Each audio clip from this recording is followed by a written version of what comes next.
Bonjour à tous, mon nom est Luc Bougnol-Lafont, je dirige l'auditorium du musée d'Orsay et je voulais au nom de notre président Guy Cocheval vous souhaiter la bienvenue pour cette conférence inaugurale consacrée à la grande exposition que nous venons d'inaugurer à la fois au musée de l'Orangerie et au musée d'Orsay, qui a peur des femmes photographes.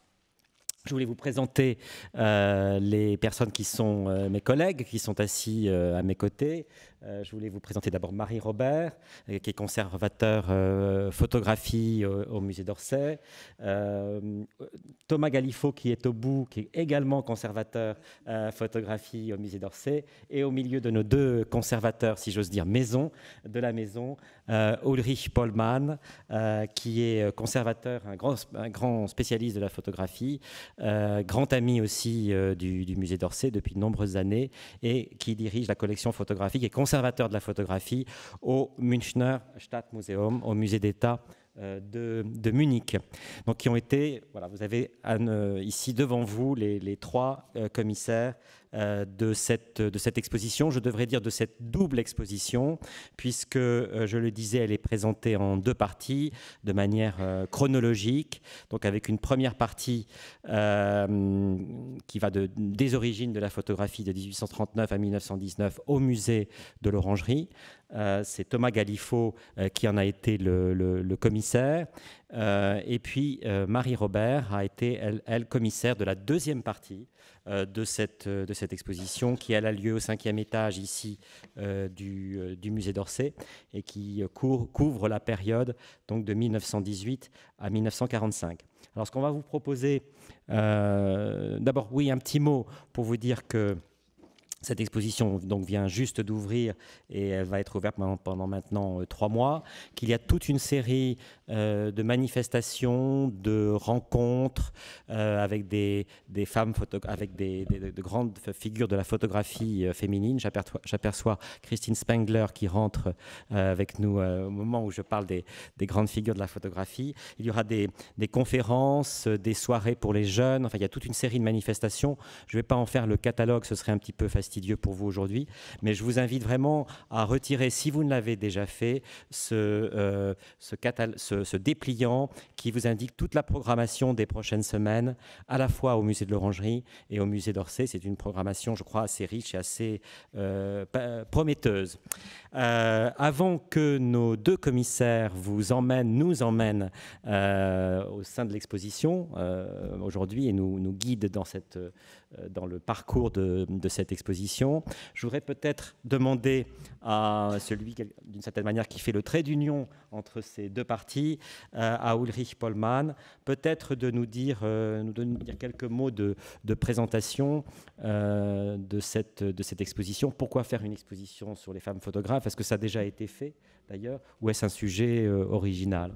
Oui, merci pour cette introduction et bienvenue, mesdames, messieurs, à cette conférence et présentation. Excusez, s'il vous plaît, que mon français n'est pas si parfait et pour ça, je vais lire quelques paroles aussi.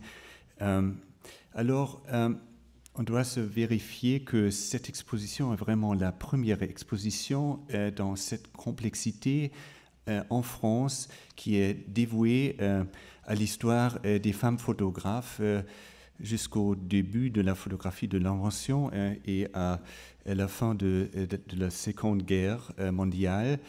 Et pour commencer avec quelques faits, alors l'exposition réunit plus de 430 photographies uniques, très rares, albums, publications, réalisé par environ de 150 femmes photographes en Europe, aux États-Unis, ou entre 1840 et 1945.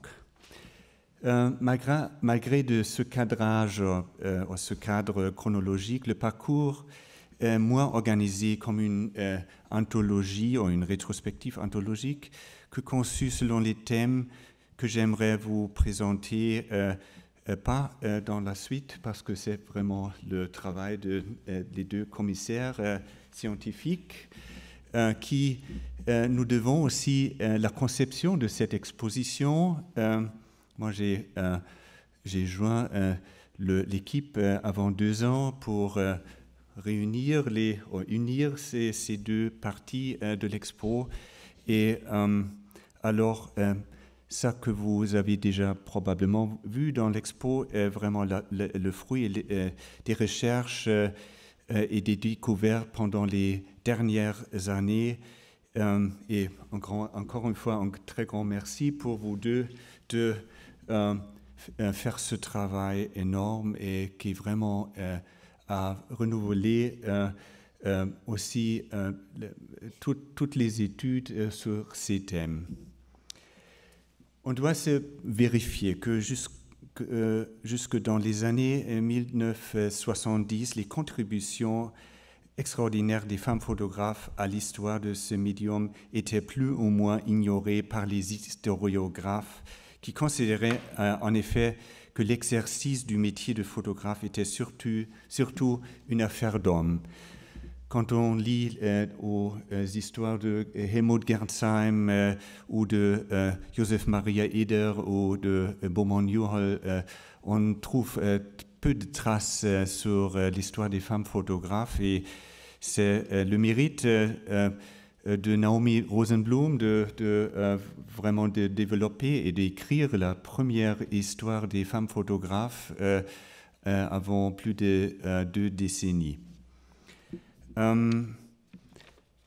Généralement, la situation se changeait avec les mouvements des féministes aux années 1970 et aussi pendant l'analyse du rapport entre les sexes qui conduisait à une nouvelle définition sociale des femmes et naturellement aussi des hommes. Notre exposition qui a peur des femmes photographes, le titre est une référence à l'écrivain anglaise Virginia Woolf et la pièce de théâtre Who's Afraid of Virginia Woolf de Edward Albee. Notre exposition donc s'appuie sur les nombreuses publications depuis une quarantaine d'années qui ont réévalué les productions et aussi ont reconsidéré les stéréotypes attachés au phénomène de la femme photographe. Il y a, on doit le citer naturellement, les études de Martha Gilly, directrice du Jeu de Paume, qui a dévoué plusieurs expositions aux femmes photographes de la nouvelle vision alors des années 20 et 30. L'ambition de notre exposition est de relire ces images des femmes photographes et de reconsidérer leur production en fonction des contextes historiques et socioculturels. Alors, j'ai déjà dit que les activités des femmes photographes sont plus ou moins méconnues, à part quelques exceptions comme Julia Margaret Cameron ou Lady Hawarden ou le photographe allemand Bertha Wienert-Beckmann.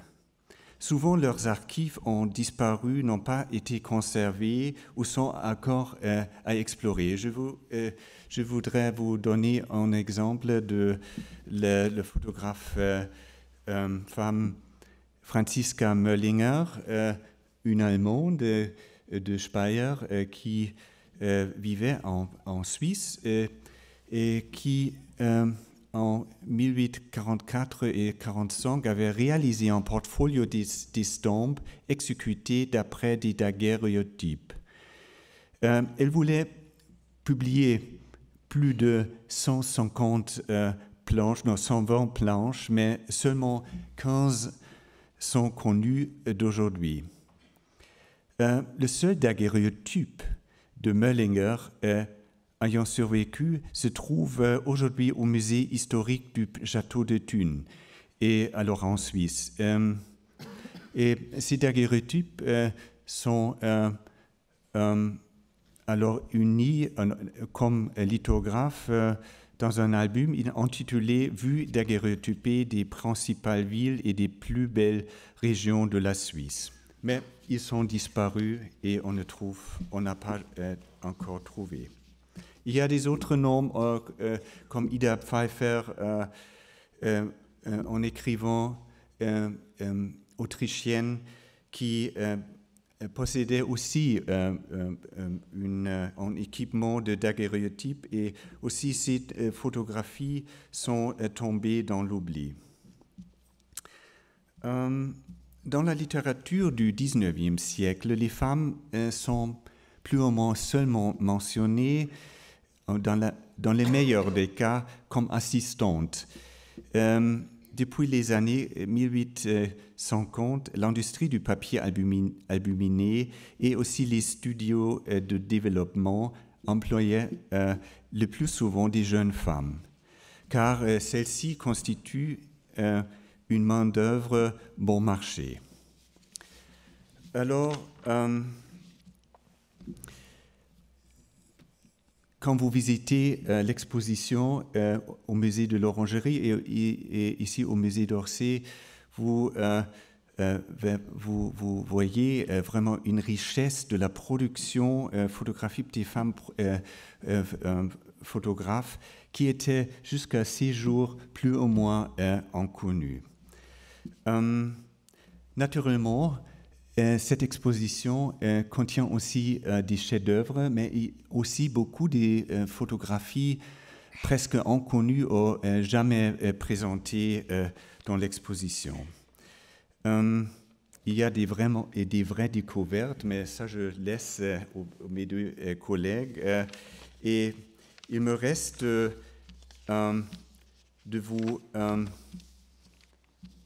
vous dire que cette exposition vraiment permis et donne une opportunité d'étudier le développement et aussi les changements dans la production artistique et professionnelle des femmes photographes pendant un siècle, et ça permet aussi de découvrir des continuités et naturellement aussi des ruptures. Et je veux, au fond de ma présentation, vous présenter quelques paires des images que nous avons aussi installées au musée de l'Orangerie. Ici,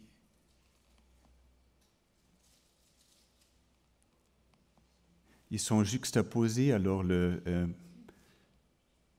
les natures mortes du XIXe siècle et les affiches publicitaires aux années 20 et 30. L'autoportrait ou le portrait des amis en miroir, le doublement qu'on connaît aussi très bien dans le surréalisme. Et Claude Cahun, une image que je ne peux pas montrer, le phénomène de maternité en deux photographies de Lange et de Käsebier. Et finalement, le portrait de Herschel par Julia Margaret Cameron et... Oh, il manque une. Au fond, c'était prévu le portrait de Lucia Moholy-Nagy, de Laszlo Moholy-Nagy, de son marié, qui donne aussi un peu l'allitération de notre thème, qui a peur des femmes photographes, parce que le photographe mis la main vers l'objectif. Alors, merci beaucoup. Merci Ulrich. Merci Ulrich de nous avoir donné ces éléments très importants de contexte et aussi sur les enjeux de cette exposition. Thomas, nous partons pour l'Orangerie. Oui, bonjour à tous. Alors, je vais essayer de relever le défi de vous présenter les 80 premières années d'un phénomène en 20 minutes et presque autant de photographies. On commence avec les deux visuels, les deux photographies, Madame Yvonde et Julia Margaret Cameron, les deux visuels de l'exposition, une combinaison qui est en fait à l'image des doutes et des interrogations par lesquelles on peut passer lorsqu'on commence à travailler, seul à l'époque, à un projet d'exposition sur les femmes photographes. Car pour dire la vérité, avant de recueillir tous les fruits des recherches, on ne sait pas encore si on va pouvoir faire une exposition qui ne comportera pas seulement des photographies de femmes, d'enfants et de fleurs. Donc il suffisait finalement de faire confiance à ces photographes, un peu à la manière de l'écrivain Virginia Woolf, dont a parlé Ulrich. Donc Virginia Woolf, lorsqu'elle s'était efforcée, à la demande de l'université de Cambridge, de cerner la question des femmes et du roman, donc des conférences qui ont donné lieu au l'essai pamphlétaire Une chambre à soi en 1929. Voilà, donc un essai assez connu.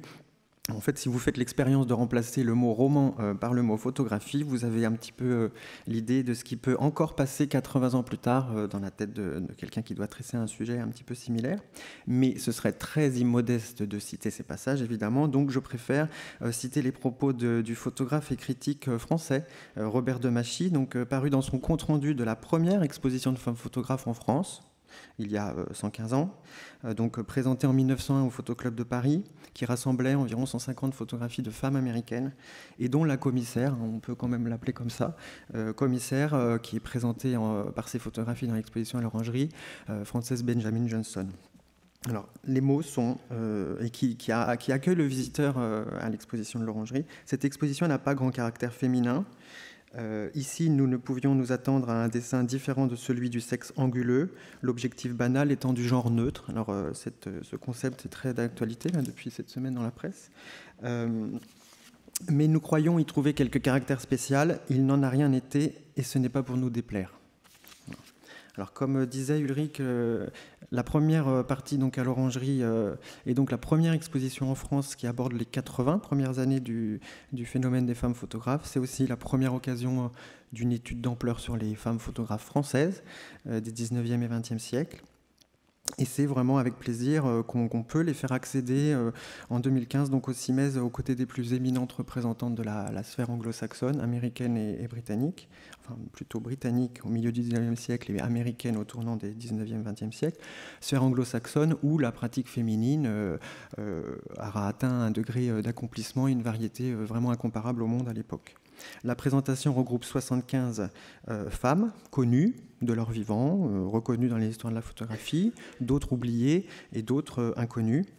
Et les photographies qui sont présentées, lorsqu'elles ne sont pas inédites, sont pour la majorité pour la première fois montrées en France et en Europe continentale, puisque comme vous avez pu le voir, la grande majorité provient des États-Unis et de Grande-Bretagne. Donc, le rôle de l'historien, lorsqu'il est commissaire d'une exposition, n'est pas vraiment, en tout cas à mon sens, d'étudier ou de montrer l'existence ou non la question de l'existence ou non d'une vision féminine. Il est plutôt de permettre aux spectateurs, aujourd'hui, en 2015, d'appréhender donc ce phénomène des femmes photographes le plus justement possible, c'est-à-dire cerner la relation, donc par définition évolutive, que des femmes ont eu à la photographie. Donc, à la fois par rapport aux hommes photographes, donc nouvelle expression, homme photographe, et par rapport aux autres femmes qui ont pu s'exprimer dans le domaine des beaux-arts traditionnels. Même si, comme vous pouvez le voir à l'Orangerie, l'exposition présente des femmes artistes, mais aussi des femmes documentaristes, photoreporters. Enfin, il y a évidemment, la photographie, c'est plus intéressant que de l'art. Ça peut être de l'art, mais ça peut aussi être autre chose. Donc, alors, autrement dit encore, pour parler de ce propos, c'est donner aux spectateurs les clés pour évaluer, donc à partir des images elles-mêmes, ce qui peut être différent d'un livre évidemment et du catalogue en particulier, donner les clés pour évaluer l'incidence donc de l'identité sexuelle sur la pratique photographique. Et à l'Orangerie, donc le phénomène qui se décline, donc 80 ans, est considéré en termes très concrets, parce que la photographie c'est aussi quelque chose de très très concret, très matériel, un outil physico-chimique. Donc en termes concrets de périmètre, de territoire, donc territoire des genres, territoire physique mais aussi symbolique, et en termes de stratégie, donc une stratégie de succès commercial quand on est photographe professionnel, stratégie de reconnaissance en tant qu'artiste, ou stratégie d'élargissement à travers la pratique photographique des territoires du photographiable. Voilà, donc le parcours à l'Orangerie est rythmé en 4 grands pas, que je dirais 4 pas de géante, parce que voilà, et puis à un moment dans le parcours, la chronologie passe au second plan. Donc ce 4 pas qui sont autant d'étapes d'une trajectoire volontariste et active, que j'ai essayé de conjuguer avec des verbes, parce que voilà, c'est une trajectoire active, donc qui commence vraiment aux origines de la photographie. 1839, date de l'invention, en tout cas date officielle de l'invention de la photographie. Constance Talbot, l'épouse de l'inventeur anglais de la photographie sur papier, Henry Fox Talbot. Et la vitrine qui accueille le spectateur rassemble pour la première fois les 2 seules photographies qui lui sont attribuées, qui sont encore conservées et qui lui sont attribuées, dont celle que vous avez sur la gauche, qui est datée de 1839, point d'interrogation. Donc cette date, vraiment le tout début de la technique. Anna Atkins, qui accueille également le visiteur, donc vraiment 2 ensembles dont j'ai encore du mal à réaliser qu'on a pu les reconstituer à l'Orangerie. Anna Atkins, donc auteure avec British Algae, Cyanotype Impressions, du premier livre illustré de photographie au monde, également la première application d'ampleur de la photographie à la science. Et donc je voudrais ici dire le plaisir qu'il y a quand on cherche des œuvres et qu'on les accroche, quand on a la possibilité, grâce à la générosité des prêteurs, d'associer 3 aspects qui, quand ils sont réunis, vraiment sont une sorte de rêve de commissaire, c'est-à-dire l'intérêt esthétique et historique d'une pièce par rapport d'un objet par rapport au propos d'une exposition, la qualité de conservation qui est très souvent exceptionnelle, et puis la provenance qui renforce encore le sens de l'objet qui est présenté.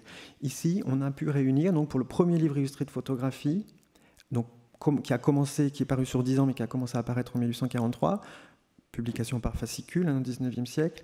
Le fascicule 1, 1843, qui a appartenu à Henry Fox Talbot lui-même, l'inventeur de la photographie. Donc on voit tout de suite que dès les débuts, les femmes sont au plus près de l'invention, au plus près des gens qui ont fait la photographie. Et puis le 11e fascicule, qui a appartenu à John Herschel, donc astronome, un des plus grands scientifiques du XIXe siècle, et surtout... et aussi l'inventeur du procédé que Atkins ici utilise, le cyanotype, donc qui donne ces tonalités bleues, les sels de fer. Voilà. De la même manière, pour parler de la provenance,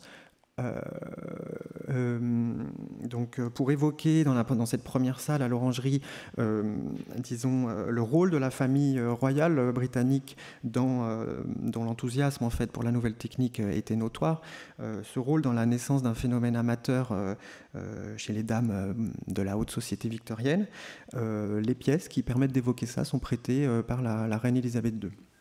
À l'image donc de cet album de photocollage de la princesse Alexandra, qui deviendra au tournant des 19e, 20e siècle la reine photographe la plus célèbre au monde. Donc, je vous expose les 4 pas avant de continuer dans les images. Donc, voilà, le premier pas, se faire sujet regardant. Donc, dans un contexte, tout d'abord de normes qu'une femme évolue dans les cercles de la sociabilité amateur ou dans la sociabilité professionnelle avec les conventions du marché, techniques, stylistiques, les normes de la pratique commerciale. Donc, cette section met en scène un face-à-face entre les amateurs britanniques qui n'évoluent déjà pas seulement dans la sphère domestique, et les professionnelles françaises.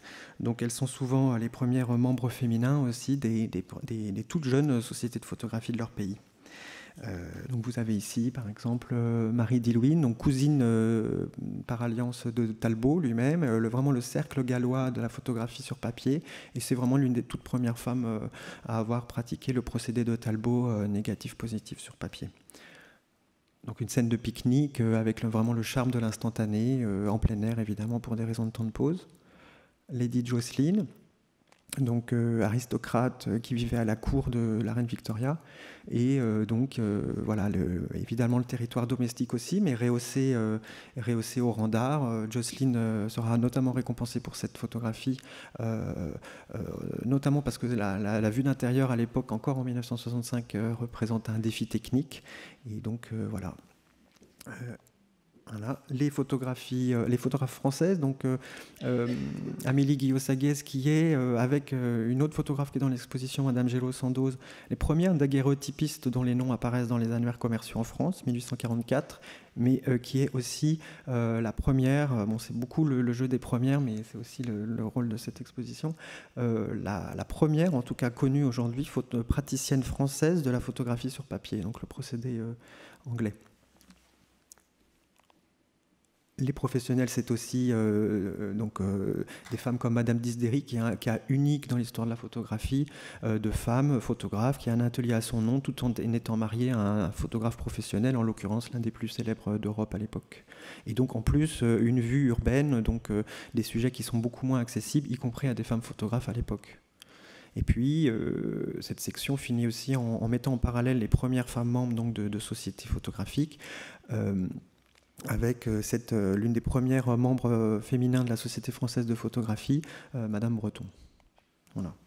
Le deuxième pas, dans cette exposition, les deuxième et troisième pas sont conçus un petit peu comme les deux faces d'un même miroir, celui où fusionne le théâtre photographique, parce que la photographie est encore, même à l'époque de l'instantané, très très souvent posée, quelque chose qu'on oublie aujourd'hui, et le théâtre du genre, qui est aussi une performance, que ce soit la féminité et la masculinité. Donc investir l'intime et l'expérience féminine, représentation des femmes entre elles, de la maternité, du monde de l'enfance. Céline Lagarde, qui est la seule véritable femme photographe artiste française à avoir fait œuvre et surtout à avoir été reconnue internationalement. Ses photographies ont été incluses dans les plus grandes expositions de photographie d'art aux États-Unis. Lady Howarden, cette exposition, c'est aussi pointer du doigt la liberté paradoxale des femmes photographes à l'époque, dans l'intime féminin. Lady Howarden, la femme de l'une des plus grandes fortunes d'Angleterre, qui prend la liberté de faire poser ses filles dans une iconographie de prostituées, comme ici, pieds nus, en sous-vêtements, cheveux défaits. Et puis c'est les femmes aussi entre elles, à l'époque de l'instantané et du flash au magnésium, qui produisent des images où elles peuvent se laisser aller à s'amuser, à parodier ou à contester un petit peu les rôles sociaux traditionnels, notamment ce qu'elles ne peuvent pas faire dans la sphère publique. Cette vue a été prise par une jeune fille de la bonne société new-yorkaise dans le presbytère de Staten Island. La maternité, évidemment, qui est l'un des cœurs de la stratégie des femmes photographes artistes, puisque une femme joue avec ce qu'on attend d'elle à l'époque, et donc ce surplus de sensibilité que les photographies ont dans l'esprit du regardeur, tout simplement parce qu'ils savent que la photographe est femme et mère. Voilà. Et puis le monde de l'enfance qui appartient aussi au monde de la femme, avec toujours cette question de la liberté paradoxale des femmes photographes par rapport aux hommes, et des images qui interrogent aujourd'hui évidemment le spectateur, et qui est en tout cas donc cette photographie de Cameron où il y a vraiment une sensualisation du corps féminin. Ce qui est très intéressant de remarquer, c'est que jamais dans la presse de l'époque il n'y a eu l'évocation d'un soupçon quelconque de quelque chose de pas catholique, ou bien qui aurait empêché à Cameron de les exposer ou de faire le dépôt légal, en l'occurrence pour des photographies de ce type-là. Le troisième pas, donc la deuxième phase du miroir, embrasser la différence des sexes, la représentation des hommes, célèbres ou non, les relations entre les sexes, donc relations amicales, amoureuses, les réflexions en images sur les rôles sociaux traditionnels des sexes, notamment le travestissement, le nu, féminin mais aussi masculin. Alors Cameron, qui a bâti sa carrière en poursuivant les hommes célèbres de son temps, en l'occurrence ils étaient ses amis, Herschel qu'on a vu tout à l'heure, et puis quelque chose de beaucoup moins connu, donc une mystérieuse Lady Gaisford, donc une image tout à fait confidentielle mais qui montre l'influence de la formule stylistique de Cameron à l'époque sur ses contemporaines, que Cameron n'a peut-être jamais mesuré d'ailleurs. La différence des sexes, c'est aussi l'homme, c'est aussi la paternité, c'est-à-dire l'homme aussi dans la sphère privée, avec cette image du petit prince d'Éthiopie orphelin et son tuteur anglais désigné par la reine Victoria. Le détournement des codes du masculin et du féminin, avec cette image de Casbir, qui représente sa fille avec son gendre, mais ce n'est pas les époux, donc avec cette femme au billard dans une position beaucoup plus active, et l'homme pensif à la fenêtre. Le travestissement, c'est pas seulement les femmes travesties en hommes, c'est aussi les hommes qui se travestissent en femmes en 1895 devant l'objectif de femmes. Et puis c'est aussi la question de la nouvelle femme américaine, enfin la anglo-saxonne en tout cas, qui émerge à la fin du XIXe siècle, et cet autoportrait qui est vraiment une icône, pas seulement de l'histoire de la photographie, mais de l'histoire sociale des États-Unis, avec Johnston qui s'autoproclame New Woman par excellence, en l'occurrence parce qu'elle est photographe. Et puis le nu, alors le nu féminin et masculin, avec le jeu aussi sur les poses féminines par les hommes et la désexualisation du corps des femmes sous l'objectif des femmes. Là, c'est Cunningham qui représente son mari et les images ont fait scandale à Seattle en 1915. Voilà. Et puis enfin, donc la dernière partie, c'est s'engager en territoire viril. S'engager en territoire viril, c'est notamment les premières exploratrices, donc Helen Messenger Murdoch, qui est la première femme, bon, en l'occurrence photographe, mais la première femme à faire le tour du monde seule. Et donc elle utilise l'autochrome, le premier procédé de photographie couleur qui a été commercialisé, inventé par les frères Lumière. Les questions de la cité, les questions sociales, mais aussi ethniques, donc les Indiens américains. Casbir, qui était l'ami des Indiens de la troupe de Buffalo Bill et qui fait, après plusieurs années d'amitié, ce chef-d'œuvre du portrait, voilà, qui nous vient des États-Unis. La question ethnique aussi et sociale, c'est l'éducation, la question afro-américaine et la question de l'éducation qui est ici conjuguée dans cette image, donc une commande d'un institut à Johnston, un institut qui avait été créé pour éduquer les esclaves affranchis. Et ces images ont été montrées à l'exposition universelle de 1900, donc où Johnston était venu avec des images à elle, et puis avec dans ses cartons donc cette première exposition de femmes photographes. Voilà, donc vraiment un des chefs-d'œuvre aussi de l'histoire de la photographie. Johnston avait étudié la peinture à Paris, et puis on voit quand même ici à quel point elle maîtrise les règles de la composition picturale, mais toujours au service de la clarté du propos, qui est en l'occurrence ici l'éloge du travail en équipe, par exemple.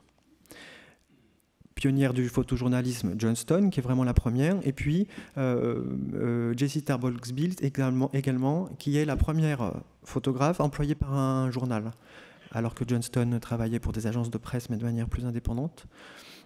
Donc voilà, Jessie Tarbox-Bill à l'exposition universelle de 1904, avec le président des États-Unis qui la regarde droit dans les yeux, on peut dire.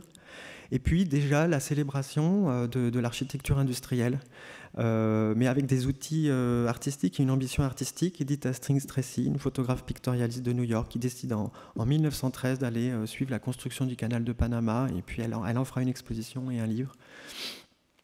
Et puis la dernière salle dans cette quatrième section sur les territoires du public et du politique, eh bien, cette dernière salle où l'histoire des femmes, la grande histoire des femmes et l'histoire de la photographie se rejoignent, en tout cas une première fois, à travers donc de dimensions qui se font face dans cette salle et qui sont évidemment très liées. L'engagement des femmes photographes en tant que photographes dans la lutte des suffragettes pour obtenir le droit de vote, donc pour élaborer une rhétorique visuelle qui contredit celle qui est véhiculée par la presse, Christina Broom. Et puis l'engagement des femmes photographes dans la guerre, notamment sur le front. Alors il y a des amateurs, c'est-à-dire en l'occurrence des infirmières de la Croix-Rouge, qui étaient des Kodak Girls, qui avaient un Kodak, qui photographient les combats dans les tranchées. Et puis des femmes plus professionnelles qui sont envoyées officiellement sur le front. La première, en tout cas sur le front occidental, le front de l'Ouest, qui est une américaine, Helen Kirtland, qui travaille pour un journal américain.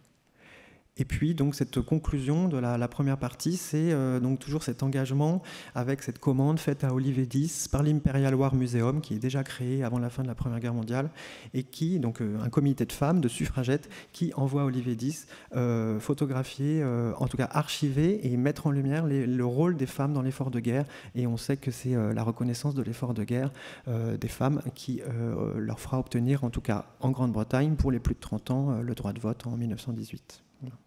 Je voudrais juste terminer donc, dans l'esprit de la scénographie de l'exposition, donc, qui, tant que faire se peut, redonne la parole aux femmes photographes, même si c'est difficile de le faire sur des murs, c'est plus facile de le faire dans un livre, en citant les propos d'une femme qui est chroniqueuse américaine dans la presse en 1890, c'est-à-dire que ce n'est pas une artiste féministe ni une historienne féministe des années 1970, c'est en 1890, elle s'appelle Margaret Bisland.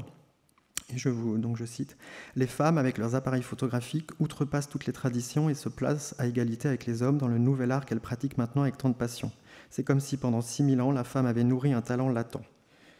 Elle a attendu accumuler ses forces. Nos plus grands peintres ont été des hommes. N'avons-nous pas le droit d'attendre que nos photographes les plus célèbres soient des femmes ?» Merci. Merci beaucoup.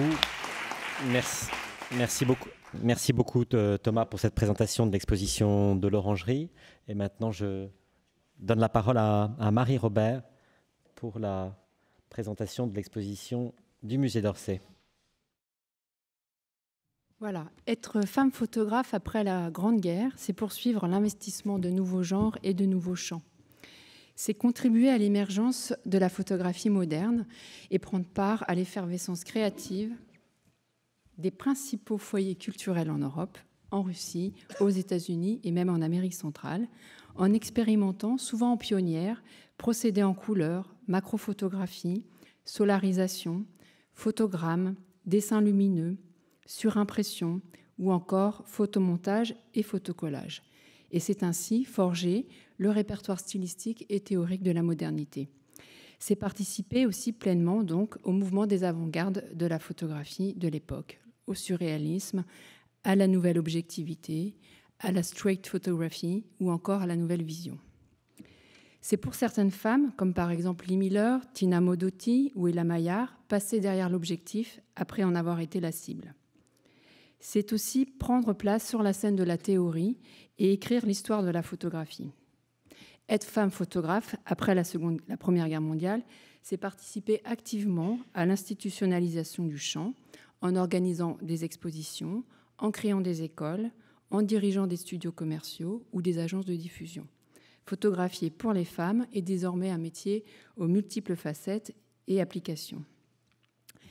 Être femme photographe, c'est également constituer des réseaux d'apprentissage et d'entraide dans un contexte de grande mobilité géographique à l'échelle mondiale et de vive concurrence avec les hommes.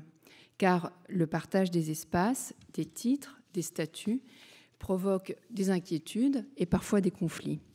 Les confrères, photographes, hommes photographes, les critiques, les journalistes, mais aussi très vite les historiens, s'évertuent à percevoir et à présenter ces femmes comme des rivales qui viennent brouiller les frontières dans cette division multiséculaire des tâches. Un cas de conflit parmi beaucoup d'autres, celui entre Paul Wolf et Elisabeth Haase. Tous les deux sont des photographes à Francfort-sur-le-Main. Wolf est un homme avisé qui a fondé une agence très florissante, l'agence Wolf und Trichler. Et Wolf est un pionnier du Leica, ce petit appareil de petit format. Elisabeth Haase, elle, l'assiste et son assistante à partir de 1929 et très vite prend son envol et s'installe en indépendante en 1932 et réalise des portraits, des publicités, de la photographie d'architecture et de nombreux reportages.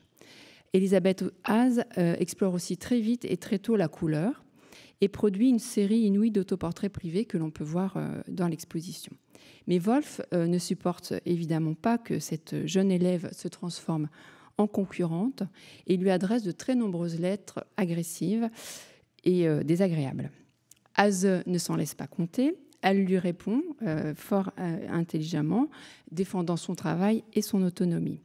L'allusion en allemand peut peut-être nous échapper, mais dans l'affaire, c'est le loup, Wolf, qui a peur du lapin, Haase. Alors, le parcours de la seconde partie de l'exposition, présentée au musée d'Orsay, avec quelques 200 tirages, magazines, livres, extraits de films, s'organise en 3 sections que je vais, à mon tour, vous résumer rapidement.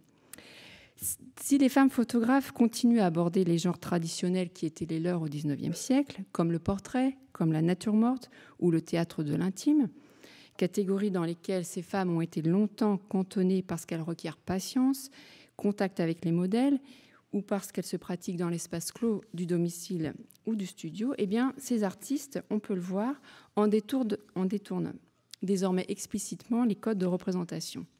Dans une première section, vous pourrez aussi voir des photographies de végétaux, mais qui bien souvent se comprennent comme des métaphores sexuelles, faisant des auteurs de ces images des sujets désirants. Ainsi, Lola Alvarez Bravo intitule l'une de ces images figurant un cactus « Sexe végétal ». Biermann, pour sa part, dont vous avez vu en introduction un ficus elasticus, choisit fréquemment des plantes dont la forme allongée pourrait se lire comme un motif phallique. Vous découvrirez également dans cette première partie des poupées, cet objet symbole de la reproduction des rôles féminins, mais des poupées fragmentées, cassées, et très rarement érotisées, comme c'est le cas chez les artistes masculins à la même époque. Des natures mortes aussi, au sens premier du terme, comme ce sein après une mastectomie récupérée par Lee Miller vers 1930 dans un hôpital parisien. Elle apporte ce sein dans le studio du magazine Vogue, pour lequel elle travaille, et dans l'esprit du surréalisme, met en scène ce qu'elle a trouvé. L'objet du désir masculin est transformé ici en viande morte. Alors Lee Miller était un modèle à la plastique parfaite, mannequin qui pose beaucoup pour les photographes de mode. C'est aussi l'égérie du Paris surréaliste, la muse de Man Ray pendant un certain temps. Et très probablement, avec ces clichés, Lee Miller réagit à sa manière à la fétichisation et à la mise en morceaux de son propre corps.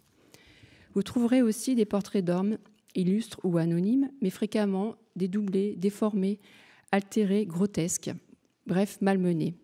Manière peut-être de dénoncer la duplicité des hommes. Ou encore des mises en scène, souvent très composées, qui établissent une distance critique et explicite par rapport à la condition féminine.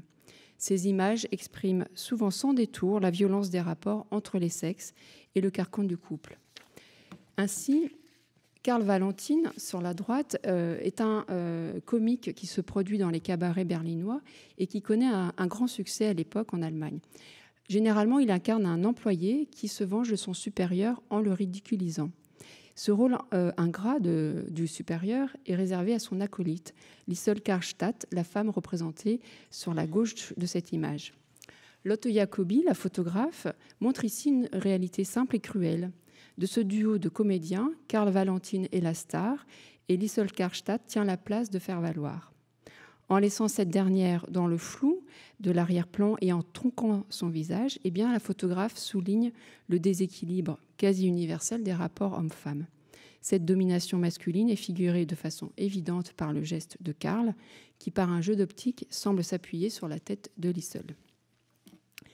Et alors que les rares nus photographiques par les femmes ont suscité la réprobation au XIXe siècle, celles-ci le pratiquent intensément, autant comme un exercice formel et technique que comme un moyen très concret d'obtenir des revenus réguliers. Puisque si les images de Florence Henry, Germaine Krull, Hergé Landau ou Dora Maar sont accrochées dans des expositions d'art photographique, sont régulièrement publiées dans des périodiques d'avant-garde, elles paraissent aussi dans des revues érotiques à destination d'un public très masculin. Dans les années 30, à Paris, en particulier, une floraison de titres donne en effet un débouché très important à leur production. Le corps masculin, lui, lorsqu'il sort du cadre du naturisme ou du contexte sportif, est aussi un sujet qui dérange, surtout quand il est donc l'objet de jouissances esthétiques de la part d'une femme. Laure Albin-Guyot est l'une des premières, en Europe et en France en particulier, à exposer des études de nus masculins. Margaret Mather, une américaine, qui fut non pas la muse, mais une fois n'est pas coutume, le mentor d'un photographe, Edward Weston en l'occurrence, rencontre Bill Justema en 1923. Elle a 36 ans, il en a 20 ans de moins. Et elle le photographie à la manière dont le sont habituellement les sujets féminins, allongés, passifs, les yeux fermés. Elle compose une sorte de portrait successif par la juxtaposition de parties du corps de son amant. Ce cliché de l'abdomen de Justema, au genre très ambigu, comme vous pouvez le constater, est l'un des premiers de cette série. Ce n'est aussi qu'à partir des années 20 que la mise à nu de son propre corps, les jeux de masques ou le brouillage des identités deviennent des sujets de prédilection. 2 salles de l'exposition sont consacrées aux autoportraits féminins qui foisonnent à cette époque.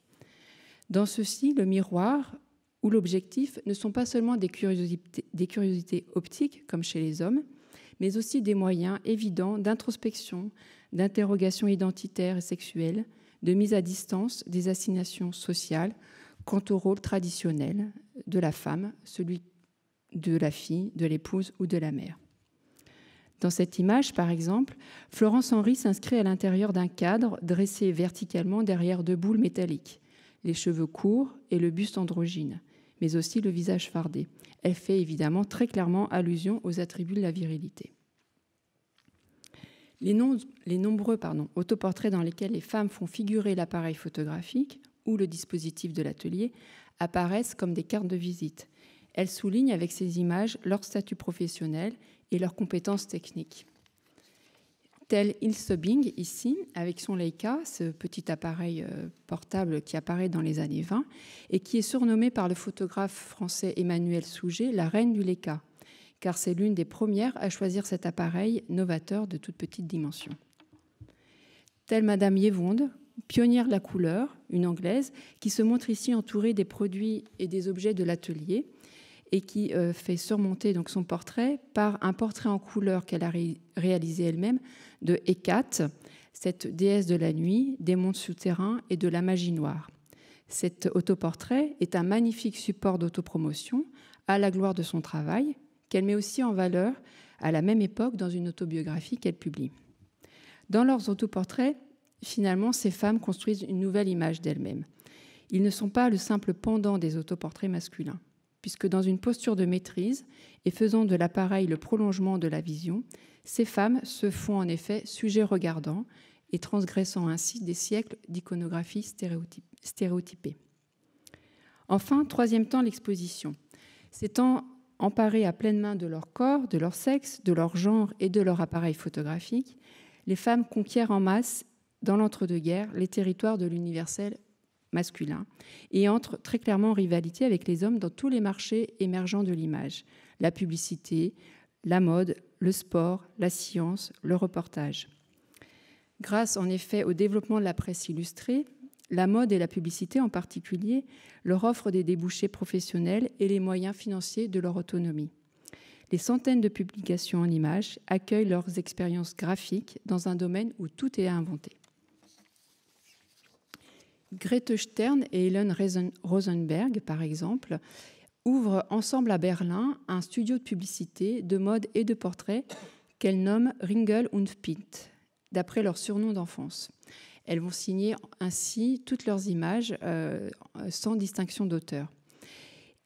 Dans l'image que vous pouvez voir donc à droite de ce cliché, vous voyez comment, en combinant les objets et les photomontages, en utilisant des mannequins ou des parties de mannequins, des perruques et les autres symboles de la féminité, elles créent elles aussi des images audacieuses, ironiques, qui, tout en mettant en lumière l'artifice, subvertissent à leur tour l'image traditionnelle de la femme. Et puis, leur statut de photographe leur permet d'occuper légitimement des espaces qui étaient jusque-là très peu fréquentés par les femmes, voire interdits à elles. À travers le reportage, que ce soit via des commandes ou en freelance, elles partent, toutes ces femmes, sur les terrains exotiques. Elles fréquentent aussi la ville, les espaces urbains et les lieux publics, comme elles fréquentent l'espace, aussi bien physique que symbolique, du politique. C'est le cas, entre bien d'autres cas, de Bourke-White, Margaret Bourke-White, cette américaine, qui en 1936 est envoyée dans le Montana par Harry Luce, le fondateur des magazines extrêmement populaires Time et Fortune. Elle est envoyée donc dans le Montana pour réaliser un reportage sur la chaîne de 6 barrages en construction sur le Missouri, sur une chaîne de 6 barrages en construction. Elle est en fait chargée par Harry Luce de fournir une image qui puisse faire la couverture du premier numéro de Life. Et donc elle photographie ce barrage, à l'époque le plus grand du monde, mettant en valeur aussi son immensité, les différentes tours crénelées que vous pouvez voir en haut de l'image, devant ensuite supporter une autoroute. Les 2 mécaniciens que vous voyez en bas du cliché fournissent, eux, une indication de l'échelle et de la démesure de la technologie moderne. Et puis, à la suite de Gardataro et de quelques autres, pendant la guerre d'Espagne, elles sont en fait des dizaines dans chaque pays à obtenir avec leur carte de presse des accréditations et des commandes pour couvrir la Seconde Guerre mondiale, pour couvrir les batailles et les destructions, les civils à l'arrière et les soldats au front. Pour beaucoup d'entre elles, l'appareil devient réellement une arme. Il s'avère un moyen de résistance, une façon de défendre des valeurs communes, un outil de combat pour la liberté. Leur production signe sans conteste leur entrée dans la sphère politique. Cette grande exposition qui montre comment, du XIXe siècle au XXe siècle, les femmes s'emparent du médium photographique dans des stratégies d'affirmation artistique et professionnelle et conquiert des territoires jusque-là réservés aux hommes, eh bien cette exposition n'est pas qu'une exposition sur l'histoire de la modernité. En présentant l'exceptionnelle contribution des femmes à cette histoire, en révélant aussi combien être femme photographe est le fruit de constructions sociales et culturelles à travers le temps, cette exposition veut porter un regard résolument moderne sur l'histoire. Nous vous remercions.